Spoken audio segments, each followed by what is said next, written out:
All right, Mikey just sent me an 85mm f1.8 SE Mark II. Now, I didn't even know there was a Mark I, to be honest with you. And right off the bat, when I unboxed this lens, the first thing I noticed was its build quality. It feels plasticky, but you get what you pay for here. And with this lens, you get the bare minimum. There is no aperture ring. There is only an AF/MF toggle switch on the side. Nothing fancy like other lenses we've seen. And at the back, there is a USB-C port for firmware updates. And also, this is a nice touch, you also get the red rubber gasket seal. I was not expecting a gasket seal on a lens priced this little, so that is a bonus. This lens does feel light due to the material used. If you are used to how MEIKE lenses are built, then you will feel right at home with this one.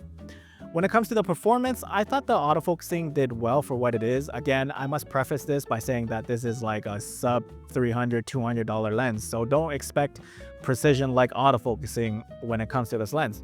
When I was using this for portraits and headshots, I had no issues whatsoever.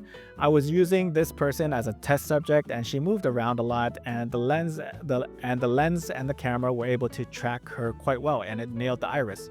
It is an STM motor after all, so when I was going back and forth from minimum to infinity, you can see the lens do a little bit of lagging back to minimum. So again, this is not an issue for me for a sub $200 lens. The rest of the time, it works very well when I need to point it at something.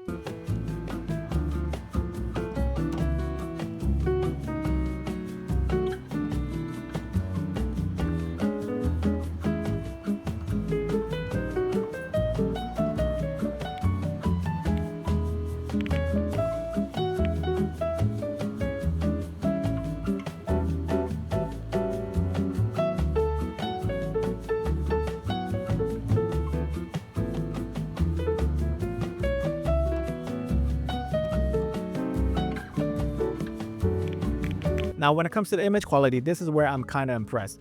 At f1.8, there is good center sharpness. There is a little bit of vignetting at f1.8, but it does go away after f4. There are some fringing with this lens, and that's only if you look for it.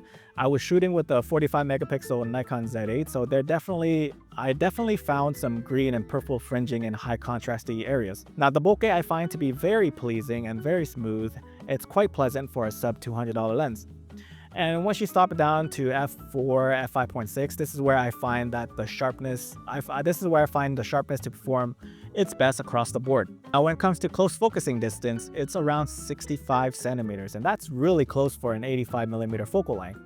And usually an 85mm minimum focusing distance is around 80 centimeters.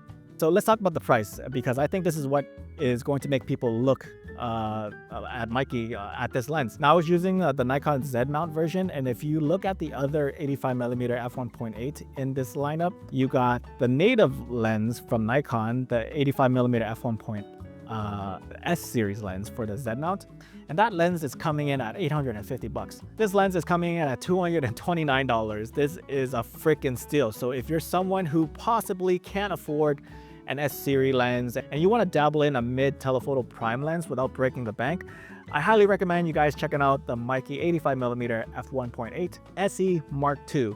It has good image quality, good bokeh. It also has a rubber gasket seal for $220, which is crazy. I think this is great for those on a budget. And once again, MEIKE is providing us with great performing lenses at a fraction of cost. A special thanks to MEIKE for sending me a unit to make this video possible for you guys. And if you guys are interested, I'll leave the links down in the description below, and let me know your thoughts on the lens. And if you find this video valuable in any way, please subscribe to my channel. It helps me out a whole ton. And thanks so much.